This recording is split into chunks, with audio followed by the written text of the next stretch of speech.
your goddamn. Fortnite PUBG एक Facebook You didn't have to cut me off. Say that I can never. That we were nothing. I don't even need your love. You treat me like a snake, and I feel so love.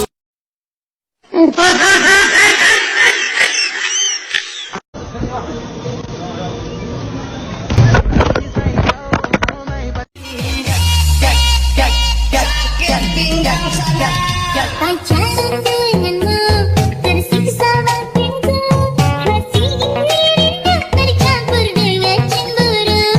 Mau percaya, namun kecuriga, jangan. 2,000 years later. Hai semuanya, katanya tak kenal maka tak sayang ya. Jadi, ayo kita kenalan. Hai semuanya, perkenalkan nama saya Risa Krisanti Parigan dari kelas 10. Jadi di sini saya akan menjelaskan materi tentang bakteri. Berikut tahap-tahapannya. Pengertian bakteri. Bakteri adalah kelompok mikroorganisme bersel satu yang diklasifikasikan pada tingkat domain. Ciri-ciri bakteri. Yang pertama, berukuran kecil dengan tubuh berdiameter 0,1 sampai 1 mikron dengan panjang 1 sampai 20 mikron. Yang kedua yaitu hanya dapat dilihat melalui mikroskop. Yang ketiga, terdiri dari satu sel atau uniseluler. Yang keempat, tidak memiliki membran inti atau disebut dengan prokaryotik. Yang kelima, hidup berkoloni atau secara soliter. Dan yang terakhir, bersifat kosmopolit atau berhabitat luas. Struktur bakteri.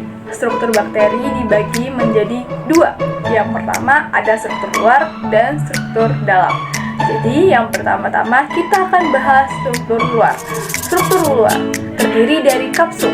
Kapsul adalah lapisan yang ditemukan di bagian luar dinding sel pada beberapa bakteri. Yang kedua ada dinding sel.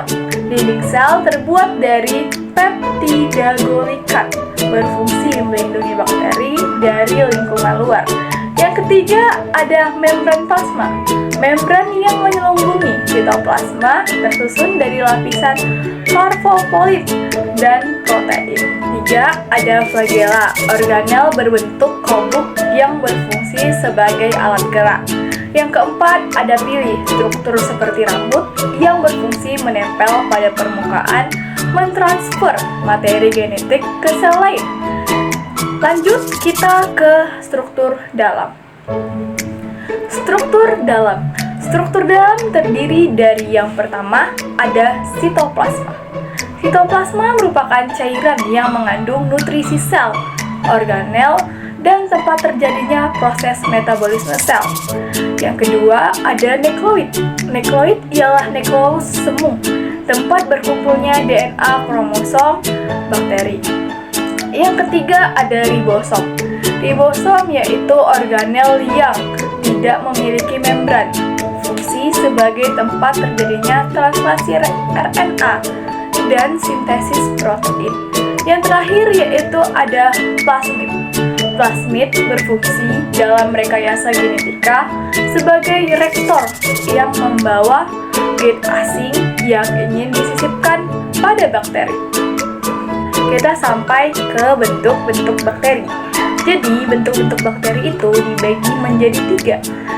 Yang pertama yaitu ada bacillus atau disebut dengan basil, yang dibagi menjadi tiga kelompok lagi.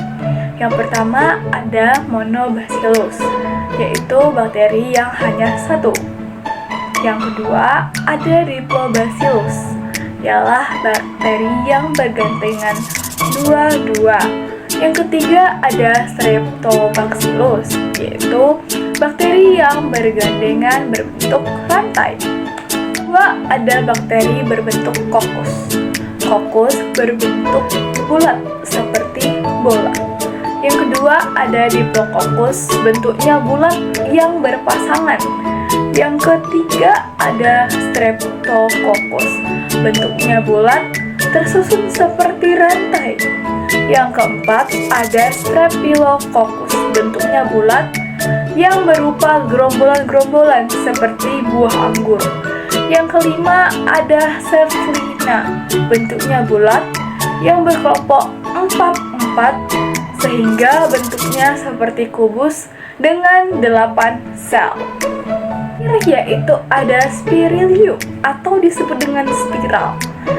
Spiral itu bentuknya seperti cacing. Yang kedua ada Vibrio, bentuknya seperti tanda koma. Yang ketiga ada Spirophoseta, bentuknya panjang-panjang melengkung-lekung. Peranan bakteri. Peranan bakteri ada yang menguntungkan dan ada juga yang merugikan. Contoh bakteri yang menguntungkan. Yang pertama seperti ada Cupravidus metallidurans, bakteri yang dapat menguraikan racun pada limbah elektronik menjadi emas murni, yang ditemukan oleh peneliti dari University of Adelaide, Frank Wright. Yang kedua ada bakteri Lactobacillus casei yang dapat digunakan untuk pembuatan Yakult. Yang ketiga ada Acetobacterocillium yang dapat digunakan untuk pembuatan nata daun koko. Yang terakhir seperti ada bakteri Lactobacillus bulgaricus yang digunakan untuk pembuatan yogurt juga. Peranan bakteri yang merugikan. Yang pertama ada bakteri Neisseria goronhei yang menyebabkan penyakit kencing bernanah. Yang kedua ada Bordetella pertussis, yaitu bakteri yang menyebabkan batuk kerjan. Yang ketiga ada Coxiella burnetii yang menyebabkan demam yang ditularkan oleh hewan ternak dan dapat juga dari udara. Yang keempat ada Clostridium botulinum, yaitu bakteri yang menyebabkan keracunan makanan atau disebut dengan botulisme. Kita masuk ke reproduksi bakteri. Jadi dalam reproduksi bakteri ini dibagi menjadi dua, yaitu ada reproduksi seksual dan aseksual. Yang pertama kita akan membahas reproduksi seksual atau disebut dengan rekombinasi genetik. Jadi, rekombinasi genetik adalah pemindahan DNA sel langsung di antara dua sel bakteri. Prosesnya ada transformasi, yaitu di mana pemindahan DNA dari satu ke yang lainnya. Yang kedua, ada transduksi, yaitu proses pemindahan dengan perantara virus. Yang terakhir, ada konjugasi, yaitu bergabungnya dua bakteri plus dan minus dengan membentuk jembatan konjugasi. Yang kedua ada reproduksi aseksual atau disebut dengan pembelahan diri secara biner atau langsung. Adalah sifat sel anak yang dihasilkan akan sama dengan induknya. Baiklah kata pepatah, setiap ada pertemuan pasti ada perpisahan. Jadi sekian materi bakteri yang dapat saya sampaikan. Terima kasih. Jangan lupa beli ya guys, 10.000.